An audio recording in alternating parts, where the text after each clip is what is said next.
যুদ্ধের আবহে ইরানে ১৯ বছর বয়সী এক কুস্তিগিরকে ফাঁসিতে ঝোলালো খামেনি প্রশাসন। এ নিয়ে দুশ্চিন্তার অন্ত নেই পশ্চিমা মিডিয়া সহ তার দোসরদের। কান্নায় তাদের কপাল ভিজে যাচ্ছে। এই ১৯ বছর বয়সী কুস্তিগিরের বিরুদ্ধে অভিযোগ ছিল তিনি নাকি আল্লাহর বিরুদ্ধে আন্দোলন করেছেন।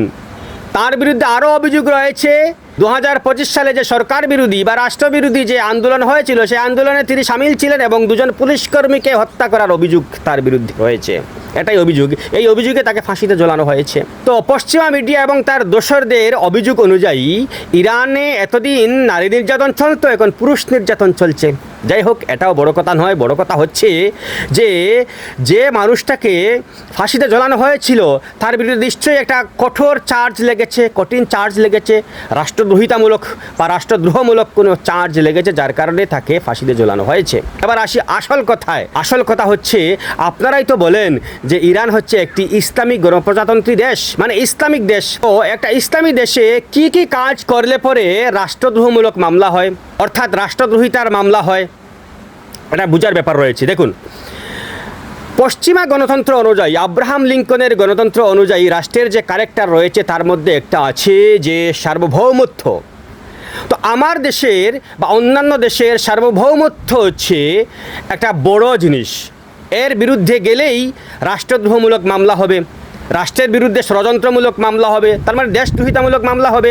এবং দেশদ্রোহিতামূলক বা দেশদ্রোহমূলক মামলার চূড়ান্ত শাস্তি হচ্ছে ফাঁসি বা এরকম কিছু হবে। কিন্তু ইরানের মতো ইসলামী রাষ্ট্রের সার্বভৌমত্ব আমার দেশের সার্বভৌমত্বের থেকে আলাদা। সেই অনুযায়ী ইরানের মতো ইসলামী দেশের সার্বভৌমত্বের ক্ষমতার অধিকারী হচ্ছেন আল্লাহ। এবার আল্লাহর বিরুদ্ধে যদি কেউ নামে তার রাষ্ট্র অনুযায়ী, সংবিধান অনুযায়ী, তাহলে তাকে দেশদ্রোহিতার মামলায় ঝোলাতে হবে। ঠিক সেটাই হয়েছে। তাহলে এখানে দোষের কী রয়েছে?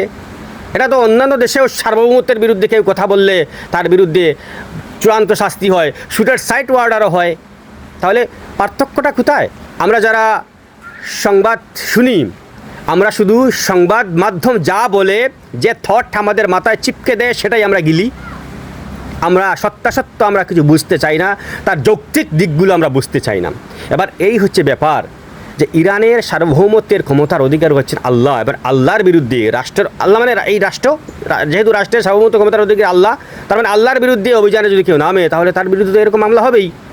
এবার তাকে ফাঁসিতে ঝুলানো হয়েছে, সেটা তো বিভিন্ন দেশে রয়েছে, এরকম আইন রয়েছে, ফাঁসিতে ঝুলানো হয়।